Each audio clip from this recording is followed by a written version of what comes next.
America जब किसी देश को डिस्टेबलाइज करता है ना, तो जैसे बांग्लादेश को डिस्टेबलाइज किया, श्रीलंका को किया, नेपाल को किया, सबसे पहले वो सोशल मीडिया का यूज करता है। ऐसे व्हाट्सएप फॉरवर्डेड देखिएगा आपके मोबाइल पे सबके आता होगा कुछ, आप सबको देखिएगा डिस्टेबलाइज करने के लिए सबके में एक मैसेज आता होगा, और ये ग्रुप में भी आता है, टीचर्स के ग्रुप में भी आता है। उसका एक कारण है ना कि 1855 में डलहौजी ने क्या चालू किया था? सिविल सेवा। पहले इंडियन सिविल सर्विस होता था, आईसीएस, इसकी परीक्षा देने कहाँ जाना होता था? लंदन। पहली बार भारत में सेंटर दिया गया 1922 में इलाहाबाद में। कहाँ दिया गया था? इलाहाबाद। और तब से इलाहाबाद क्या हो गया? गढ़ हो गया पढ़ाई का, एक ही जगह सेंटर था। पहले सोचिए एग्जाम देने कहाँ जाना था? पहले इलाहाबाद से 1922 से पहले लंदन। तो सुभाष चंद्र बोस कहाँ जाके एग्जाम दिए थे? लंदन में। और इसके बाद महात्मा गांधी ने 1920 में असहयोग आंदोलन चालू किए तो नौकरी छोड़ दिए। कहीं की नौकरी करके क्या होगा जब देश अगले साल आजादी हो जाएगा? तो गांधी जी बोले तो आजादी कितने साल में मिल जाएगा? 1 साल।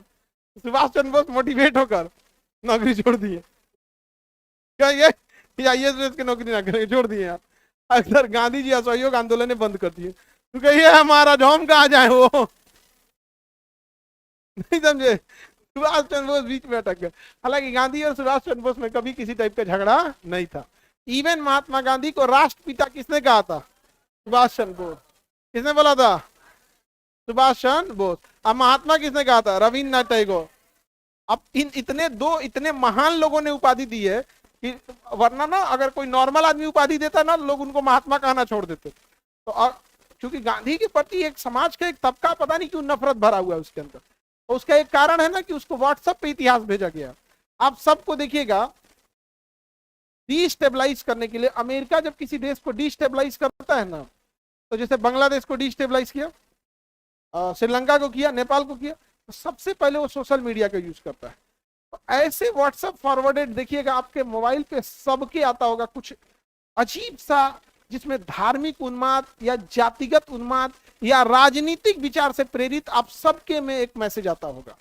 और ये ग्रुप में भी आता है, टीचर्स के ग्रुप में भी आता है। अब तो अपने टीचर के ग्रुप में आता क्या है कि कोई किसी का नया बैच आया तो टीचर के ग्रुप में भेज दिया, और ये वाला जो ये सब उन्मादी मैसेज होता है ये भेज दिया। हम लोग कहते हैं यार टीचर के ग्रुप में तुम अपना प्रचार वाला काहे भेज देता है यार? यहाँ पढ़ने वाला कौन है? यहाँ सब पढ़ाने वाला है। आप गौर करके देखेंगे कि नहीं? ध्यान दीजिएगा, उस मैसेज का या तो जातिगत दिमाग में कुटता भरी होगी, या तो धार्मिक कटुता भरी है, या राजनीतिक प्रेरित है। तो ये चीजें बड़ी ज्यादा भरा होगा उस सब।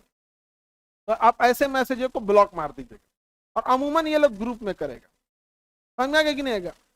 एक आदमी को हम भी ऐसे ही बोल दिए थे, झांसी की रानी। हम कहे भैया झांसी की रानी के बारे में आप ऐसे करें जैसे आपके घर की राष्ट्रीय संपत्ति है, राष्ट्र की धरोहर है, इसमें आपका क्या योगदान है कि आप एक तरफा ऐसे? भाई हम हमारे यहाँ झांसी की रानी मतलब इस तरह से दिखाना चाह रहे थे ना कि उन्हीं की पार्टी की है।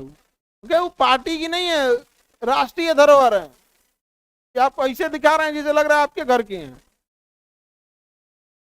अब वीर कुंवर सिंह किसी एक व्यक्ति के थोड़े हैं, अब क्या है? तो जो राष्ट्रीय धरोहर होता है, अब गांधी जी को कांग्रेस कहेगी गांधी हमरे हैं, तुम्हारे कैसे हो गए गांधी? गांधी किसे है? राष्ट्रीय धरोहर है। इस सबके घर में एक एक तो मैसेज आएगा, ये सबसे बच बचा के रखना।